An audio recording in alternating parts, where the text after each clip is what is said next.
This is the follow-up to the 30-minute jump rope challenge video that I posted recently that I made to give you some additional context, along with answering a lot of the typical questions that I get surrounding these videos, such How as, the f can you do it for that long? why does it look like you're flying? And other questions that I typically get. Now, if you were to ask me in those first 6 months if it was possible to jump rope for 30 minutes, I'd tell you, yeah, it's possible, just not possible for me. Obviously, I couldn't see it, I didn't have the skill, I would get really winded at that 5-minute mark.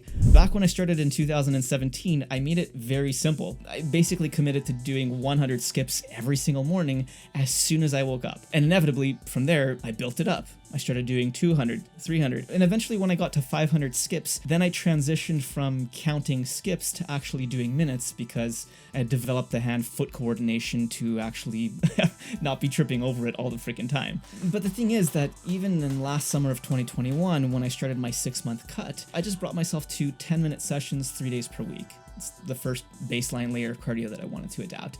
And at that point, because of how difficult it was, I had actually doubted myself that I'd be able to do these 30-minute sessions. Which is weird because I had done it before, so I knew it's possible, but it just goes to show you how our psyche works.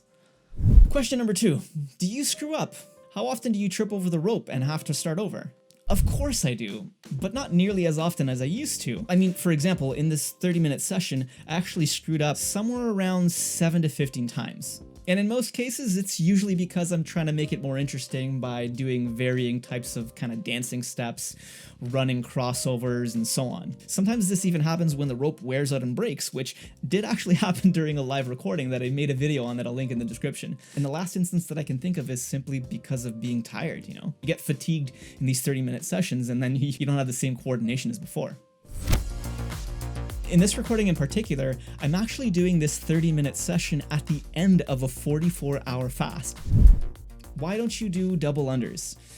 Frankly, I never learned how, and because of that whole learning curve, for some reason it's just kept me away from learning how to do that other trick. But I'd love to hear if you guys are able to do it, how long it took you to actually develop the skill. Let me know in the comments. Now this is a big one.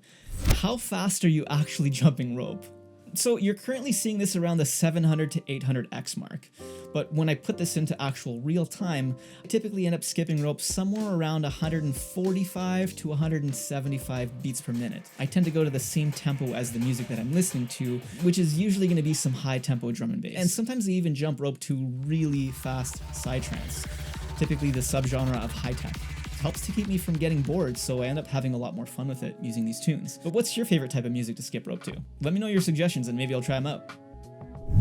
Did you actually jump rope for 30 minutes straight? Now, for the tech savvy of you out there that know a camera can't record past the 29 or 30-minute mark, yes, I did actually have to stop the recording and hit the record button before I started skipping rope again. And you're welcome to doubt my abilities if you wish in terms of being able to do it for 30 minutes straight. But for the rest of you out there, just know that I really value my integrity and I wouldn't actually bullshit you about this.